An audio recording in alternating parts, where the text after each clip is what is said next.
Hello friends, I'm Dee, about to react to this vid by Hip Hop Madness. It's titled, Why White Rappers Can't Coexist in Hip Hop.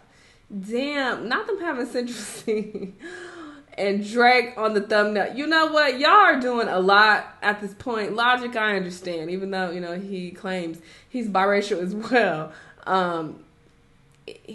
I don't think Drake and Cinch should be on the thumbnail, but whatever. Let's see what they have to say though in this video. Let's watch. If you're white in hip hop, you have to contribute to black culture in some sort of fashion. You can't come into this from the vessel of hip hop and use the clothes and the language and the music and then go off and start doing something. That's what Post Malone did. That's what Pink did. God did. I just think that was it. But yeah, that's what they did. They came in and rode the coattails of black rap culture, and then switched up. Well, Pink wasn't rap; she was R&B. But you get what I'm saying. You know what? This is the thing. Is I remember when I first started there. By the way, I'm talking shit. I don't give a fuck about these people, about these whites, and how they making their money and what they doing. All right. This whole white rappers can't like white rappers. No, it's like this rule. Oh yeah, I promoted that for 20 years. He's like, no. And it was true. It was kind of like when this is how it was, but that's just gotta go. From the moment they entered the music industry, white rappers have always had to deal with animosity from the culture. Suddenly, the minority for the first time in their lives, Caucasian MCs have always been held to unrealistic standards by some who'll never accept them, while in other cases, their own attempts to make amends for succeeding in the game has always prevented them from being taken seriously long enough to establish themselves, make a significant impact, and leave behind a lasting legacy. From the days where Eminem was challenging everyone from Cage to Fred Durst and ICP, through to the modern day when Shady has taken issue with the likes of NF and Token, white rappers have always had a tendency to beef with each other. Recently, we've seen the cannibalistic tradition re-enter the news cycle, with MGK firing some strays at Jack Harlow. Seemingly stemming from Jack's bars on They Don't Love It, MGK's response came in the form of a freestyle, spitting, "See why they call you Jackman, you Jackman's whole swag." The twin forces of the media and the internet were, as always, quick to hype the beef, and before long, the issue was addressed during Jack's appearance on Rap Radar. But you did say you're the hardest white boy since Eminem, and then That's right. certain people got in their feelings. Are you gonna clap back at him lyrically? How do you take it? I guess you just take it. I don't know. Everyone is entitled to their opinion, and I feel great about what I said, and I feel great about the reaction. While Jack held this situation with his characteristic nonchalance, there's plenty of examples where that sort of questioning from a media figure would have been enough for a full feud. And if he did, then Jack would have fallen into a similar trap in which white rappers square off against one another. As up until this point, it seems like they're simply incapable of coexisting, or at the very least, having been That sounds like what's going on with the female rappers. Makes sense. As a permission to accept each other's presence in the game. And while we could go through and exhaustively list every single beef that's ever taken place between white artists and hip-hop, we're more interested in establishing why they happen so frequently and where the common threads lie. For starters, we have self-preservation and competitiveness. No other form of entertainment is so geared towards confrontationally asserting yourself quite like hip-hop. And given that white rappers are already burdened with the notion that they're guests within the genre, it's only natural that this idea of taking on anyone who might be hovering near your market share would be addressed. As a result, verbal jabs such as those that MGK sent to Jack Harlow's direction have been a regular thing in white-on-white rap. And the more of them you add to the mix, the more volatile things get. Here, we have a track such as Dilated People's Ears Drum Pop remix, which simultaneously sparked two beefs. The story goes that it was a throwaway bar that was misinterpreted that led to his longtime feud with Eminem, with Everlast spitting, "Cock my hammer, spit a comet like Haley, I'll buck a 380 on ones that act shady." This was enough for Slim to assume that he was being sent for, and before long, he responded with venom on diss tracks like I Remember and Quitter. On I Remember, Eminem even goes as far as to admit that the two of them trying to exist within the same cramped space as white artists could have led to the friction, spitting, "Remember Sway and Tech when I came up and sat beside you?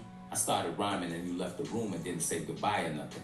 Like you mad that someone else was white and tried to rhyme or something." But, according to Everlast, the whole thing was actually miscommunication. And here we can see how the intensified spotlight of white rappers meant that Shady had no other option but to respond. I say something about Haley's comment at that. I didn't know his daughter's name was Haley, but he got very upset about that part, and then that got exposed that he knew so much about, or he was so upset that he thought I had said something about his daughter that I used that in the second diss. He was about to go to jail or something, and I said, "I'll look in on your kid." I wouldn't have done that at this age as a parent.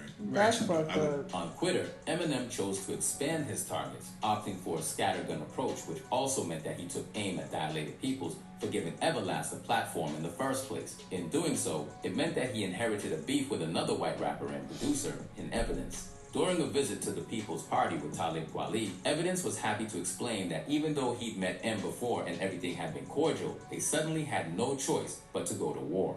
Getting dissed by Eminem in the prime of his career, it was not cool at all. The real Slim Shady was out. He was on over the top of the world. There was a coffee shop I used to go to in the morning, and the girl looked at me. That's crazy because nowadays, getting dissed by a big rapper, people will be excited about because they want that clout, which is so fucking sad. But yeah, back then, it wasn't good to get dissed by like big rappers because people would be like, "Oh, you're like," they demolished you. Like, now you're the butt of the joke.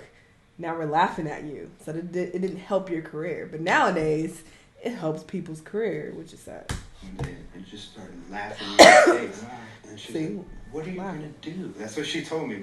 With Shady's powers seemingly capable of destroying his career, Ev understood that taking M's provocations lying down wasn't an option. The resulting diss track, Searching for Bobby Fischer, saw him shade Eminem and divulge personal details that he'd gotten from someone he knew in Detroit. So I went back and wrote a rap against him, and whether you like it, don't like it, or anything in between, I got respect. Then he hit me again with another diss, and it wasn't that good. He didn't have much on me. Eventually, Paul and I are cool. Right. I seen Eminem backstage at a festival one time with Alchemist. You know, there was a little like, we're cool. I get played on Shade. Nothing really happened. I got to get respect for not backing down to somebody who was Godzilla, and then that was it. Compelled to fight one another, even when the personal animosity was more imaginary than anything else, this is the same exact mentality that had MGK and G-Eazy jostling for image rights almost 2 decades later. Two rappers that resided in the same area between getting played from the mainstream pop charts while generally getting respect from hip-hop diehards. MGK and G-Eazy had moved in similar circles for years with little to no issues.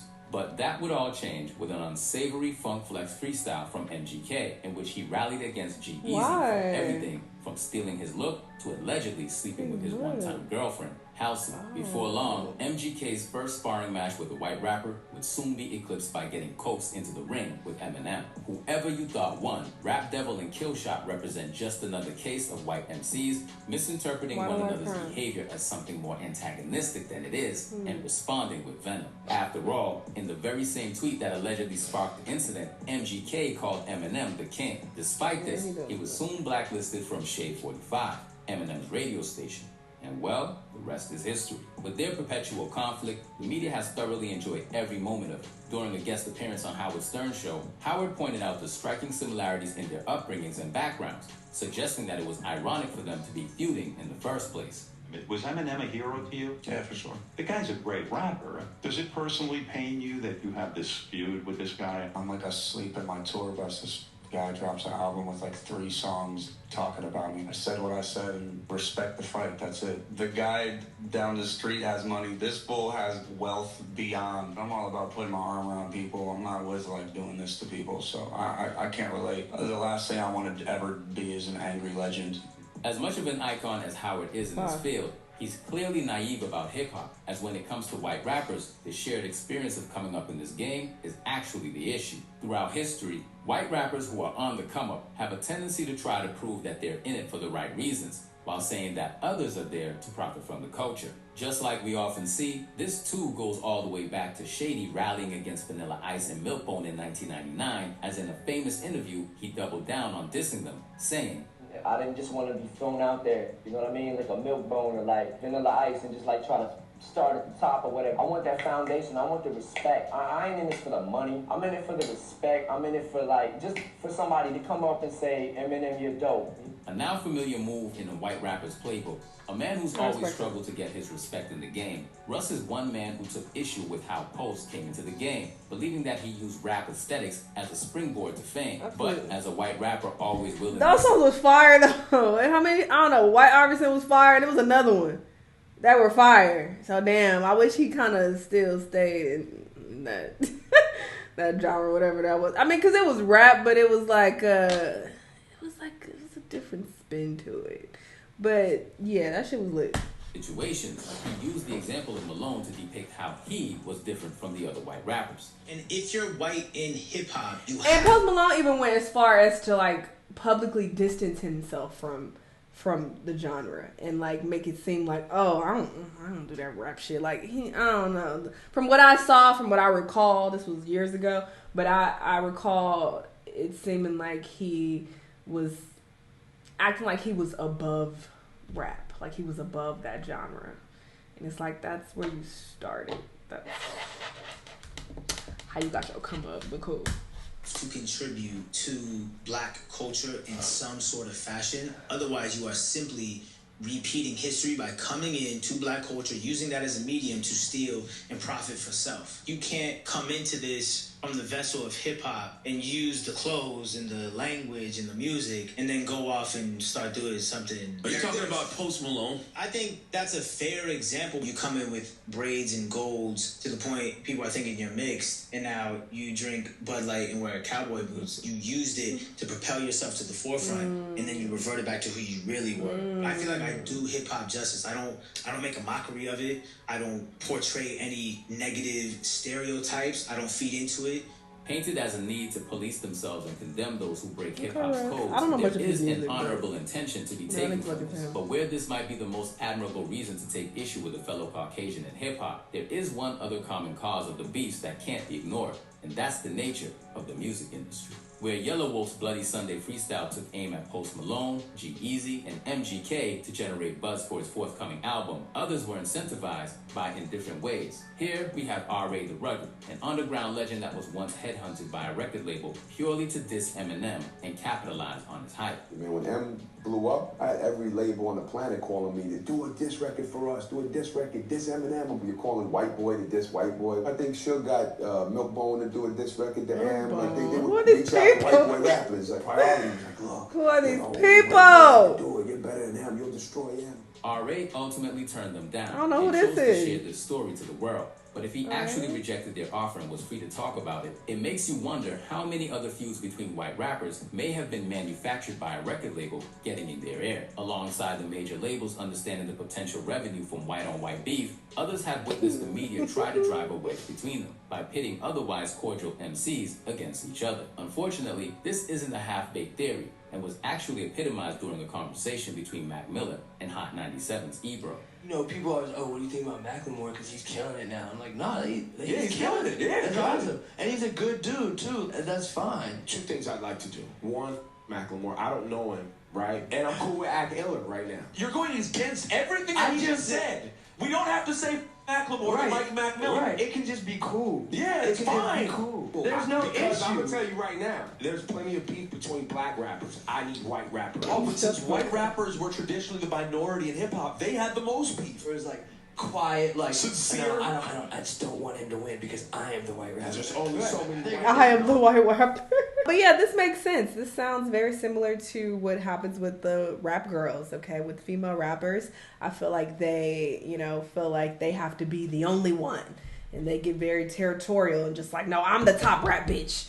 So they get jealous when other female rappers are doing well, okay? Some of the top female girls are known for doing this. So yeah, it makes sense when you're in the minority. You feel like you want all the spotlight to be on you. I'm not saying it's right, obviously, but psychologically, I see what's going on here. But yeah, I mean, white rappers can coexist and and rap. They should be able to. But anyway, interesting video. Y'all let me know what y'all think, though. Let me know what other videos you want to watch, and I'll see y'all in the next one. Bye!